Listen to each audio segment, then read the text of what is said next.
manusia itu pasti akan mendapatkan ujian, yaitu yang kedua pada hartanya. Makanya manusia kan diuji oleh Allah dengan hartanya. Jangan mengira bahwasanya dan mempersepsikan bahwasanya ujian pada harta itu hanya pada bentuk sesuatu yang sifatnya itu sempit. Karena sesungguhnya yang lapang itu juga ujian, yang sempit itu adalah ujian.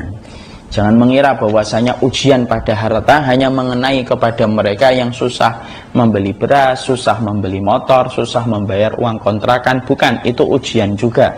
Tapi sesungguhnya ketika seseorang mendapatkan kelapangan harta itu adalah ujian baginya.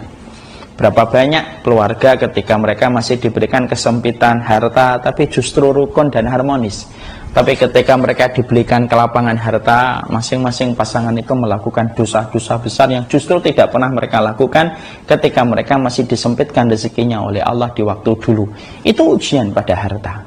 Ada yang susah payah mendapatkan harta, ada yang kelapangan mendapatkan harta, saking lapangnya dan mudahnya dia mendapatkan harta, sampai akhirnya kadang-kadang dia tidak bisa menolak harta yang haram dan harta yang syubhat. Maka itu ujian pada harta. Dan tentunya harus paham, yang dibanyakin hartanya bukan tanda mulia Allah kepada hidupnya, yang disempitkan harta yang disempitkan harta bukan tanda Allah menghinakan. Banyak manusia itu yang menyangka kalau sempit hartanya Allah menghinakan, kalau kaya hartanya berarti Allah memuliakan. Salah. Dan itu Allah sudah sampaikan pada surat Al-Fajr. Fa'amal insan idza mabtalahu rabbuhu fa'akramahu wa na'amahu fayaqulu rabbi akraman.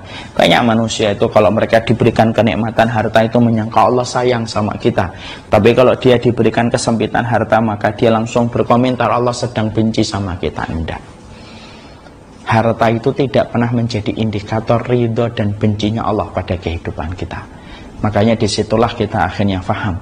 Tapi setiap orang itu diuji dengan harta, baik yang lapang ataupun baik pada sesuatu yang sifatnya sempit. Itu pasti akan diberikan oleh Allah ujian pada hartanya. Dan saya menyampaikan, kalau saya ditakdirkan miskin gimana Ustaz?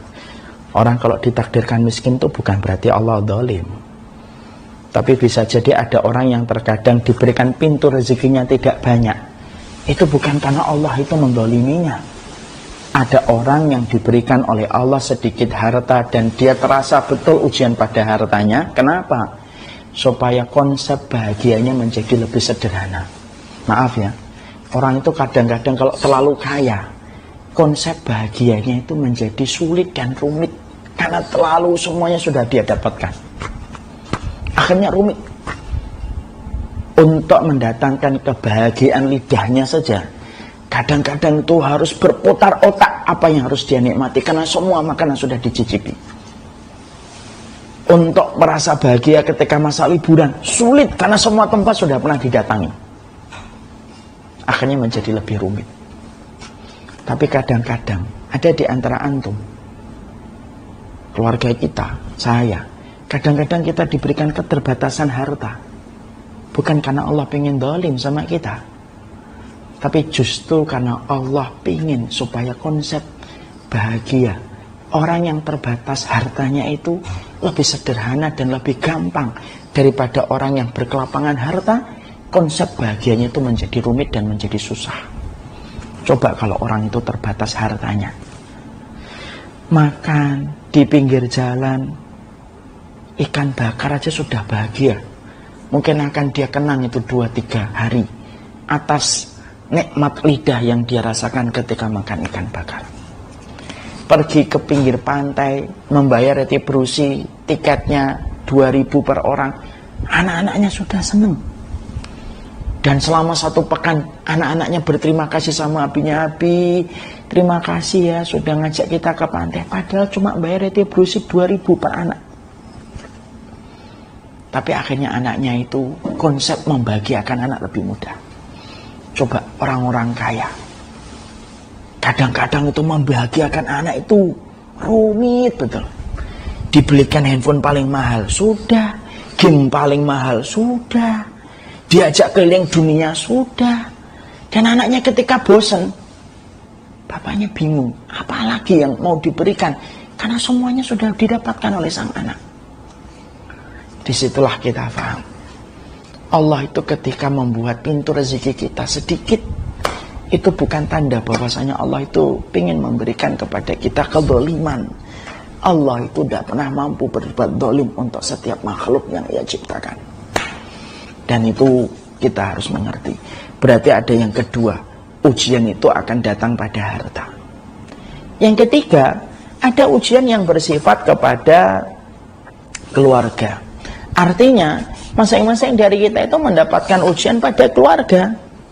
Setelah kita mendapatkan ujian pada diri kita mendapatkan ujian pada harta kita. Maka yang ketiga, kata Syekh Abdul Qasim, Syekh Abdul Malik, yaitu yang ketiga, setiap manusia pasti akan mendapatkan ujian pada keluarganya. Makanya sering sekali saya menyampaikan di dalam banyak muhadharah, dalam banyak sekali sesi-sesi kajian yang saya sampaikan sebelumnya, saya sering berkata, kenapa para nabi itu mendapatkan ujian itu bukan hanya dari kaumnya, tapi juga mendapatkan ujian dari keluarganya. Nabi Adam mendapatkan ujian dari anaknya, yaitu Qabil. Nabi Nuh dari anaknya dan istrinya, Nabi Lut dari istrinya, Nabi Ibrahim dari bapaknya, Nabi Ismail dari istri pertamanya sebelum berpisah dan kemudian menikah yang kedua. Kemudian kita menjumpai Rasulullah memiliki ujian dengan pamannya. Asiyah mendapatkan ujian lewat suaminya.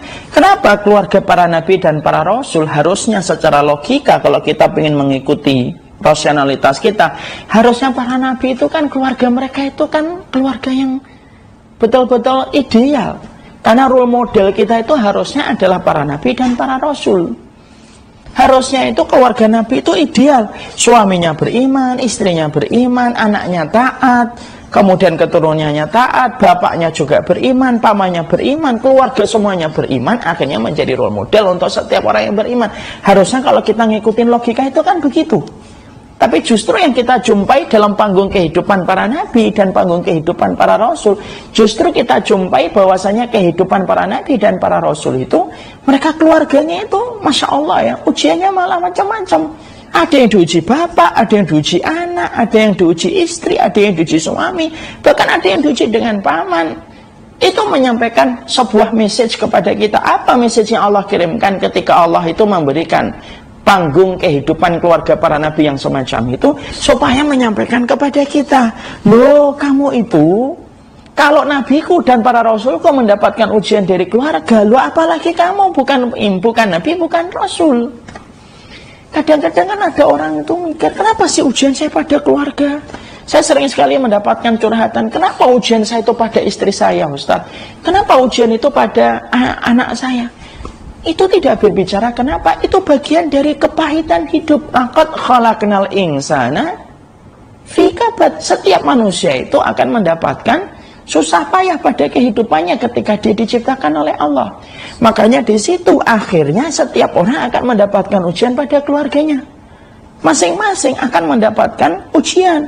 Yang membedakan itu adalah bentuknya saja. Kita sering menjumpai ada teman kita diuji sama istrinya. Pada teman yang lainnya kita mendapatkan ujian pada suaminya. Maaf ya, saya pernah berpikir begini. Mungkin antum juga pernah berpikir. Saya itu kadang-kadang pernah mendapati curhatan seorang suami. Saya tuh pengen istri saya tuh ngaji, Ustaz. Susah banget sih nyuruh dia pakai jilbab. Susah banget sih nyuruh dia untuk ngaji bareng-bareng sama saya. Saya memberikan nasihat, sabar akhi. Di sisi yang lainnya, saya juga pernah mendapatkan banyak curhatan dari banyak istri yang berkata, kenapa suami saya ngelarang saya pakai jilbab, Ustaz? Saya kan pengen menutup aurat. Suami saya selalu menyulit-nyulitkan saya kalau saya minta izin untuk ngaji, itu selalu aja alasannya supaya tidak jadi saya ngaji gitu. Kadang-kadang saya berpikir, kenapa Allah tidak mempertemukan seorang suami yang curhat tentang istrinya yang susah menutup aurat, tidak dipertemukan seorang istri yang juga telah mendapatkan kesulitan dari suaminya ketika suaminya melarang dia pakai jilbab.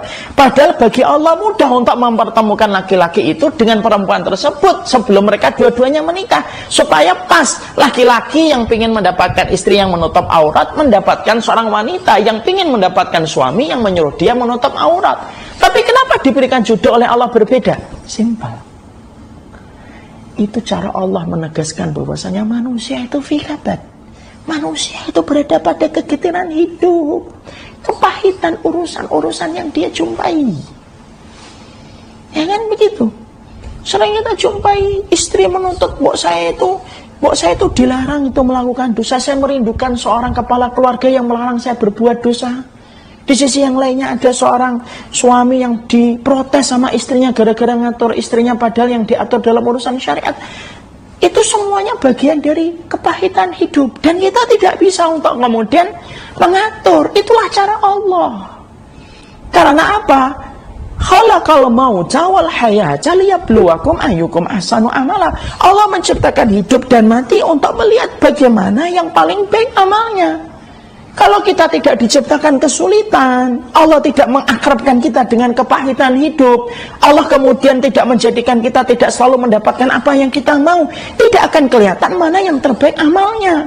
Tapi ketika Allah itu menjadikan kehidupan kita akrab dengan kepahitan hidup, akrab dengan kegetiran masalah yang kita jumpai pada kehidupan, barulah di situ akhirnya kita faham. Memang manusia diciptakan dalam kondisi kabad, kepahitan hidup dan kegetiran urusan akhirat. Dan di situ akhirnya kita mengerti bahwasanya manusia itu ketika diberikan kesulitan oleh Allah, kepahitan hidupnya, kegetiran hidupnya, karena pada dasarnya Allah ingin melihat siapa yang paling mumtaz dan paling istimewa dalam setiap ujian kehidupan yang Allah berikan untuk mereka. Jawabannya itu pada surat Al-Balad ayat yang kelima. Memang itu cara Allah menjadikan kita paham. Manusia itu akan akrab dengan kepahitan hidup. Dan kita pasti akan menemukan itu.